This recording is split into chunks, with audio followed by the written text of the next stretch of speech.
India का जो ये मैप है ना, वो यही शो करवा रहा था कि यार एक टाइम था कि सब एक था, एक टाइम है कि सब अलग अलग हो चुके हैं। बेशक क्या है, इंडिया की इमेज इस वक्त दुनिया में इस तरह की है, या इंडिया के पास इस पावर इस तरह की है कि इंडिया कुछ भी मूव करे तो इर्द गिर्द के जो उसके ममालिक हैं उसको थ्रेट महसूस होता है। मीटिंग लगाई है इंडिया ने, चाहे उसे कल्चरल पॉइंट ऑफ व्यू से लगाया हो, लेकिन दुनिया डर गई ना कि ये ना हो कि और साइन दे रहे हो। हाँ कि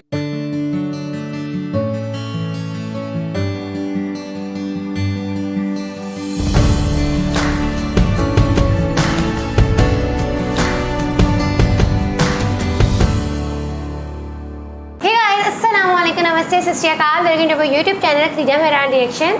इसमें योर होस्ट खतीजा वसीम मेरे साथ है मेहरान नासिर। नाज़रीन, अखंड भारत का जब भी नाम जहन में आता है तो अखंड भारत समझ आता है कि वो पुराना भारत जिसमें पाकिस्तान, बांग्लादेश और ये सारी टेरिटरी जो है शामिल हों, और अखंड भारत में मतलब हिंदू रिलीजन जो है वो ज़्यादा होगा, और इस तरह की एक जो है ना वाइब आती है जहन में इसको नाम सुन के। और आज हम एक वीडियो देखने जा रहे हैं जिसमें हमें पता लगेगा कि अखंड भारत एक्चुअल में है क्या, और पूरी दुनिया को इससे क्या मसला है अखंड भारत से। जब भी अखंड भारत का नाम आता है तो लोग कहते हैं नहीं ये नहीं होगा, अखंड भारत जो है वो नहीं। तो वर्ल्ड वर्सेस अखंड भारत का एक जो है वो आज हमें पता लगेगा कि पूरी दुनिया अखंड भारत को किस तरह से देखती है और अखंड भारत एक्चुअल में है भी क्या। तो एक वीडियो है, वीडियो का लिंक आपको डिस्क्रिप्शन में मिल जाएगा, लेकिन साथ साथ अगर आपने हमारे चैनल सब्सक्राइब नहीं किया बस सब्सक्राइब हमारे चैनल और बेल आइकन को लाजमी प्रेस कीजिएगा। चलते हैं जी, देखते हैं। What matters the most? Bharat matters. जय हिंद एवरीवन, मेरा नाम है आदर्श गुप्ता और स्वागत है आपका भारत मैटर्स में। तो जैसा कि हम सब जानते हैं कि 28 मई 2023 को हमारे देश के प्रधानमंत्री ने हमारे देश की नई पार्लियामेंट का उद्घाटन किया। ये टेम्पल ऑफ डेमोक्रेसी रूपी पार्लियामेंट भारत के हर एक देशवासी के लिए बेहद खास है। नया पार्लियामेंट हाउस हमारे आत्मनिर्भर भारत का एक अनूठा ट्रेजर है। जैसे कि अनुपम खेर अपनी कविता में कहते हैं, ये नया संसद भवन केवल एक भावना ही नहीं बल्कि 140 करोड़ देशवासियों के सपनों का एकमात्र ठिकाना है। ये उनकी आशाओं का प्रतीक होने के साथ साथ उनके स्वाभिमान का हस्ताक्षर भी है। ये दुनिया के सबसे बड़े लोकतंत्र का जय घोष है। ये मंदिर है हमारे लोकतंत्र का। इसकी नींव में वसुधैव कुटुंबकम का भाव है। इसकी ईंट दुनिया से हमारा संवाद है। इसकी दीवारें हमारी आस्था से अटूट है और इसकी छत हमारी एकता का मूर्त रूप है। दोस्तों, इस कविता की सभी लाइन हमारी मूल विचारधाराओं को दर्शाती हैं। भारत किस तरह दुनिया से संवाद करता है, इस नए संसद का कोना कोना उसी वैल्यू सिस्टम को दर्शाता है। यही कारण है कि जब से पार्लियामेंट इनॉग्रेट हुआ, इसका कोई ना कोई हिस्सा चर्चा का विषय बना हुआ है। लेकिन यदि सबसे ज्यादा कंट्रोवर्सी किसी चीज को लेकर क्रिएट हुई तो वो है इस संसद भवन के कॉन्स्टिट्यूशनल हॉल में मौजूद एक म्यूरल पेंटिंग से। जी हाँ दोस्तों, हम उसी म्यूरल पेंटिंग की बात कर रहे हैं जिसमें भारतवर्ष के एक ऐतिहासिक नक्शे को दर्शाया गया है। दूसरे शब्दों में कहें तो ये वही पेंटिंग है जो एक अखंड भारत की बाउंड्रीज को दर्शाती है। लेकिन इस पेंटिंग को लेकर कंट्रोवर्सी क्या है? बाकी देश इसको क्यों अपोज कर रहे हैं? क्या सच में इसमें कोई ऑफेंस छिपा हुआ है या फिर ये सभी क्लेम्स बेबुनियाद हैं?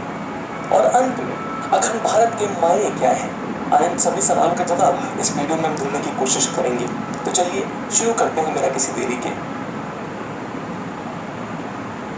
तो यदि आप गौर करें तो हमारी नई पार्लियामेंट के सेंटर में एक ग्रैंड कॉन्स्टिट्यूशन हॉल यानी संविधान हॉल है। इस हॉल में भारत की डेमोक्रेटिक हेरिटेज को दर्शाया गया है। कॉन्स्टिट्यूशन हॉल में इंडियन कॉन्स्टिट्यूशन की ओरिजिनल कॉपी रखी गई है। इसके बीचों बीच अशोक पिलर लगाया गया है और उसके साथ साथ यहाँ राष्ट्रपिता महात्मा गांधी, जवाहरलाल नेहरू, सुभाष चंद्र बोस समेत देश के प्राइम मिनिस्टर्स की बड़ी तस्वीरें लगाई गई हैं। इस हॉल में आपको एक बड़ी सी म्यूरल पेंटिंग भी दिखाई देगी। दोस्तों, म्यूरल पेंटिंग एक ऐसी पेंटिंग है जिसको डायरेक्टली दीवार के ऊपर इंस्क्राइब किया जाता है। इस पेंटिंग के ऊपर भारत के बाबा साहब अम्बेडकर, सरदार वल्लभ भाई पटेल और चाणक्य की प्रतिमाएं समेत ऐसी कई चीजें उकेरी गई हैं जो भारत की डीप हिस्टोरिकल और कल्चरल रूट्स को उजागर करती हैं। इस म्यूरल पेंटिंग में भारत के प्राचीन ग्रंथों के साथ साथ दक्षिण भारत यानी सदर्न इंडिया के विशाल साम्राज्यों का भी वर्णन किया गया है। इस मैप में भारत की बहुत सी एंशिएंट सिटीज और उनके साथ फैश हो रहे थॉट को दर्शाने की कोशिश की गई है। इतिहास में ऐसा पहली बार हुआ है कि जब भारत के संसद भवन में भारत के प्राचीन इतिहास को इस तरह से उजागर किया गया हो। National gallery of modern art के डायरेक्टर जनरल अद्वैत पटनायक के मुताबिक इस पेंटिंग के जरिए भारत अपने उस एंशिएंट थॉट के इन्फ्लुएंस को चेरिश करना चाहता है जो एंशिएंट एजेस में इस पूरे सब कॉन्टिनेंट और उसके बियॉन्ड फैला हुआ था। ये इन्फ्लुएंस नॉर्थ वेस्टर्न रीजन में प्रेजेंट डे अफगानिस्तान से लेकर साउथ ईस्टर्न एशिया तक फैला हुआ है। इसमें present day Afghanistan, Pakistan, Maldives, Sri Lanka, Myanmar, Bangladesh और इंडिया सब शामिल थे।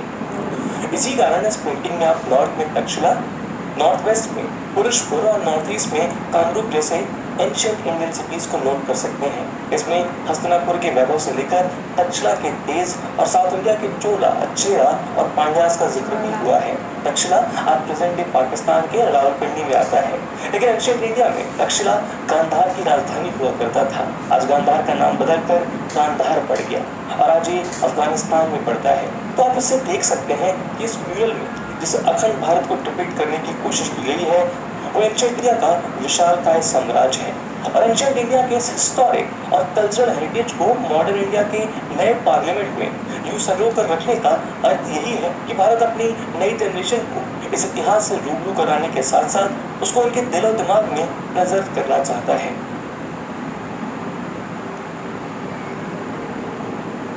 तो दोस्तों अभी हमने इस पेंटिंग के बेसिक लॉजिक को समझने की कोशिश की, लेकिन ये पूरा मामला इतना भी सुलझा हुआ नहीं है जितना ये पहली बार में सुनाई देता है। जब से ये पेंटिंग सोशल मीडिया पर वायरल हुई है, इसको लोगों की बेहद क्रिटिकल ओपिनियन का शिकार होना पड़ा है।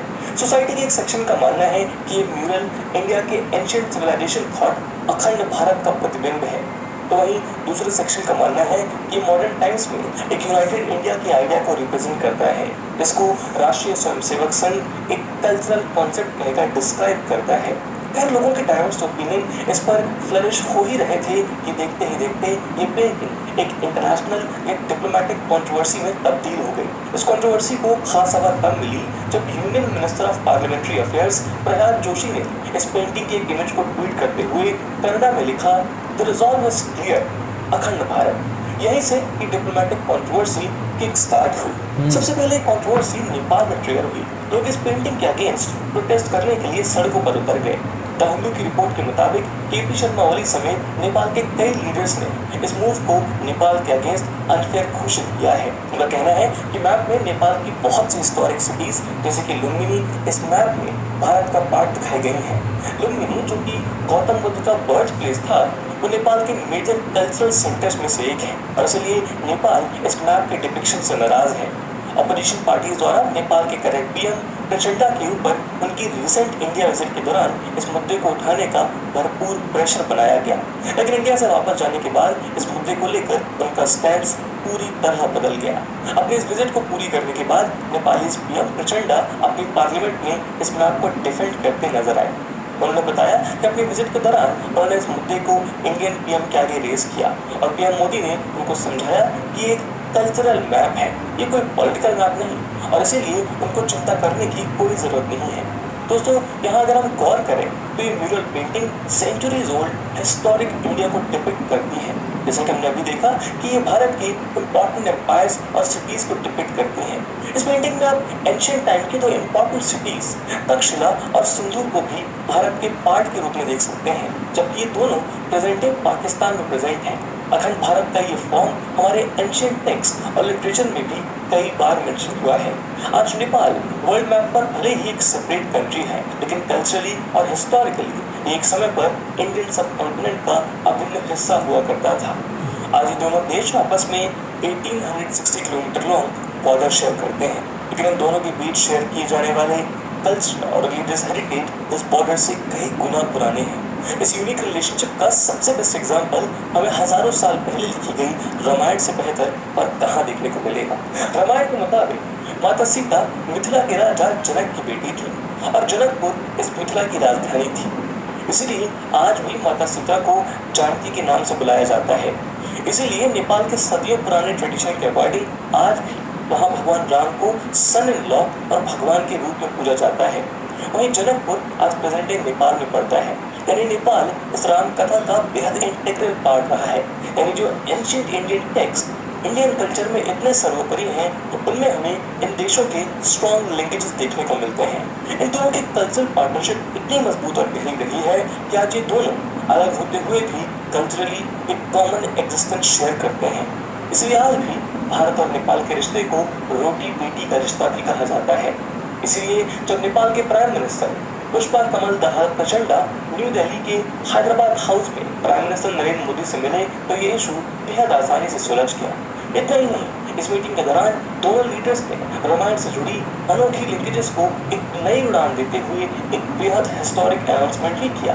इसमें बताया गया कि दोनों देशों के बीच प्रपोज किए गए रामायण सर्किट का काम स्पीड अप करने का वक्त आ चुका है। इस प्रोजेक्ट के तहत 14 साल के वनवास के दौरान लॉर्ड राम जहां जहां से गुजरे उनको एक सर्किट के रूप में डेवलप किया जाएगा और यह सर्किट रामायण सर्किट कहलाएगा। खैर दोस्तों, इस तरह भारत और नेपाल के बीच डेवलप हुई टेंशन टल गई, लेकिन हमारे बाकी पड़ोसी देश भी इससे सहमत नहीं थे। खासतौर पर पाकिस्तान ने इस मुद्दे को जोर शोर से उठाने में कोई कसर नहीं छोड़ी। पाकिस्तान ने तक्षशिला के अगेंस्ट ऑब्जेक्शन उठाते हुए कहा ये म्यूरल एक ग्रेव कंसर्न का मुद्दा है और भारत को अखंड भारत के आइडिया में नहीं जाना चाहिए। लेकिन डॉक्टर जयशंकर ने पाकिस्तान के ऊपर ये साफ कह दिया कि Pakistan doesn't have the capacity to understand. India अपना स्टैंड क्लियर कर चुका है कि अखंड भारत म्यूरल इंडिया के एंशिएंट अशोकन एम्पायर से प्रेरित है। ये कल्चरल मैटर है, इसको पॉलिटिकल मुद्दा नहीं बनाना चाहिए। हमारे सभी फ्रेंडली नेबर्स इस बात को समझ जाएंगे। यहाँ तक कि कई नेबर्स ने भारत की एक्सप्लेनेशन को अप्रिशिएट भी किया है। लेकिन पाकिस्तान का क्या ही कहें, पाकिस्तान इस बात को समझेगा शायद एक्सपेक्ट करना भी हमारे लिए गलत है, क्योंकि पाकिस्तान में अब अंडरस्टैंडिंग की कोई आसार नजर नहीं आते। दोस्तों, पाकिस्तान और नेपाल के बाद इस कड़ी में बांग्लादेश इस पेंटिंग को क्रिटिसाइज करने वाला तीसरा बड़ा देश बना। बांग्लादेश के minister of state for foreign affairs Shahriar Alam ने भारत से इस बात पर ऑफिशियल एक्सप्लेनेशन मांगी है। लास्ट वीक से बांग्लादेश की रूलिंग पार्टी के साथ साथ अलग अलग पॉलिटिकल पार्टीज ने इस पेंटिंग के अगेंस्ट आवाज उठाई है।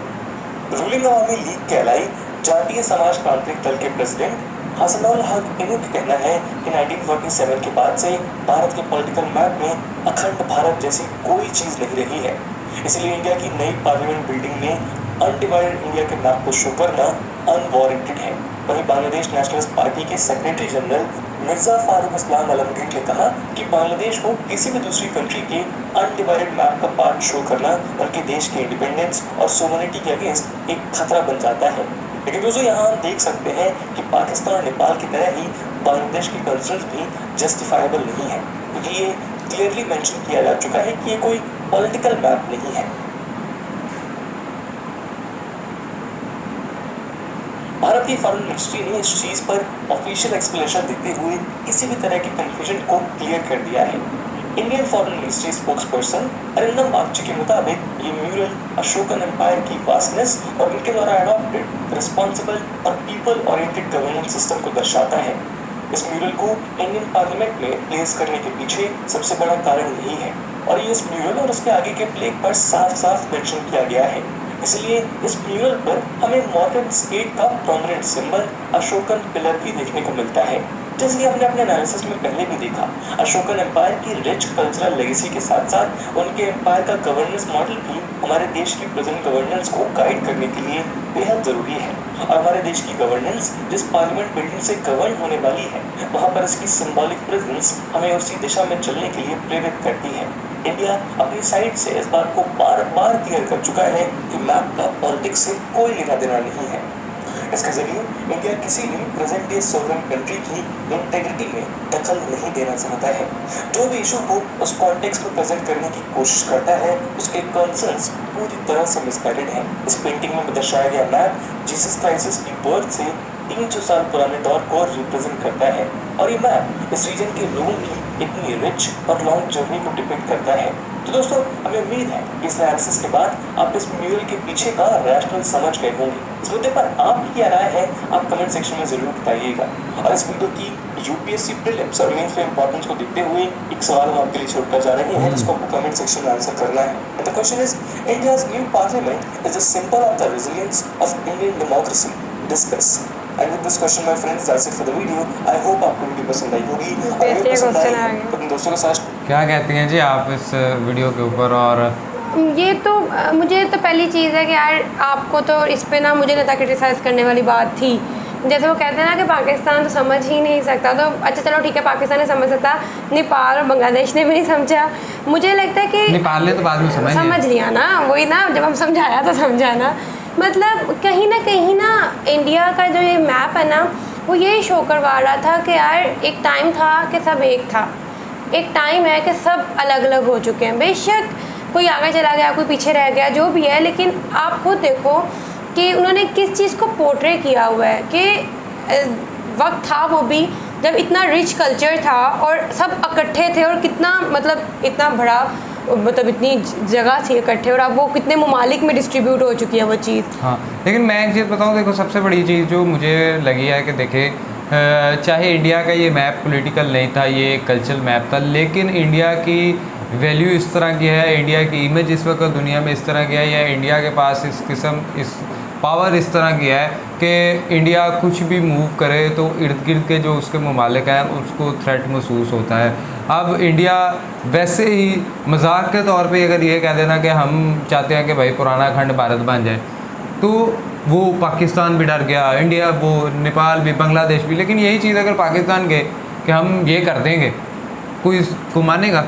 कोई नहीं मानेगा। लेकिन इंडिया चाहे झूठा भी कहे, लोग मान जाएंगे, क्योंकि इंडिया की इस वक्त दुनिया में वर्थ है, इंडिया की एक वैल्यू है, जितनी बड़ी वो कंट्री है और जिस तरह की उसके पावर है, वो आज कोई भी इनिशिएटिव चाहे उसका एक छोटी सी झलक ही अनाउंस कर दे तो इर्द गिर्द के जो है ना वो ममालिक, उनमें एक सनसनी आ जाएगी, उनमें एक मतलब हलचल मच जाएगी कि ये क्या सिलसिला इंडिया ने क्या शुरू करा। लेकिन अगर वही ममालिक करते रहे, वो चाहे महीना सालों उसके ऊपर ढिंडोरा पीटते रहे, वो मानेगा इन्हें को कहना ना को गेड़ा। अब आप ये देखो कि इतना बड़ा पार्लियामेंट है और देखो कैसे एक पेंटिंग के ऊपर मैं वो कह रहा हूँ ना कि देखिए छोटे छोटे ये इंडिया ने अगर पेंटिंग लगाई है, इंडिया ने चाहे उसे कल्चरल पॉइंट ऑफ व्यू से लगाया हो, लेकिन दुनिया डर गई ना कि ये ना हो कि और साइन दे रहे हो, हाँ कि ये हमारी सॉवरेंटी, ये वो, मतलब उसकी एक पेंटिंग से आवाम के अंदर ये दो तीन ममालिक के अंदर इस तरह का सिनेरियो क्रिएट हो रहा है। और अगर वो ऑफिशियली इस तरह के किसी एक्ट पे आ जाए तो उस वक्त आप किसके पास जाओगे? उस वक्त फिर क्या होगा? फिर तो, मतलब पाकिस्तान या इंडिया ये बांग्लादेश या नेपाल, ये तीनों कंट्री तो आसपास करीब लगते हैं। चलो चाइना को आप छोड़ दो, लेकिन ये तीन कंट्री जो है सिर्फ उसकी एक पेंटिंग के ऊपर इतना बवाल खड़ा कर रहे हैं। तो ऐसे में अगर वो खुद इस तरह के किसी एक्शन पे उतरा है तो फिर क्या रिस्पांस होगा, वो एक अलग चीज़ है। सो इंडिया की जो है ना वो इसमें वैल्यू, और इंडिया जिस तरह अपनी उसने पार्लियामेंट को एक पुराना हिस्टोरिक टच भी दिया और एक एडवांस टच भी दिया। हमने पहले भी इसके ऊपर वीडियोस किया और हमने बताया कि इंडिया के इस पार्लियामेंट में सब कुछ ही मिल रहा है। आपको कल्चरल पॉइंट ऑफ व्यू भी मिलेगा, आपको नई डेवलपमेंट पॉइंट ऑफ व्यू से भी चीज़ें मिलेंगी, देखने को मिलेंगी। मतलब ये अपने आप में एक कम्प्लीटली पैकेज है, जहाँ पे आप बैठे हो तो आपको फ्यूचर भी डिपिक्ट हो रहा है, आप अपना पास्ट भी देख रहे हो, आप अपना सारा कुछ देख रहे हो। तो ये जो है ना मुझे बड़ा अच्छा सा लग रहा है। सो इस तरह की ये वीडियो थी। और आज जो है पता लगे, लेकिन अखंड भारत जो है वो लिटरली वो 4-5 जो है ना ममालिक इसमें शामिल हो जाते हैं। लेकिन अगर अखंड भारत का कुछ याद किया जाए तो वो ठीक है, लेकिन अगर उसको बनाने की कोशिश की जाए तो फिर अफ़गानिस्तान, पाकिस्तान, नेपाल, बांग्लादेश, मालदीव, श्रीलंका, म्यांमार, ये सारे जो है फिर इंडिया का पार्ट बन जाते हैं। फिर वो अखंड भारत फिर यही है। तो आपको वीडियो किस तरह की लगी लाजमी कमेंट बॉक्स के अंदर बताइए। वीडियो को लाइक करें, शेयर करें, चैनल को सब्सक्राइब करें, बेल आइकन को प्रेस करें, इंस्टाग्राम आईडी मेंशन फॉलो करें, सेशन दें। तब तक के लिए अपने मेज़बानों को दें, दुआ में याद रखें। अल्लाह निगहबान।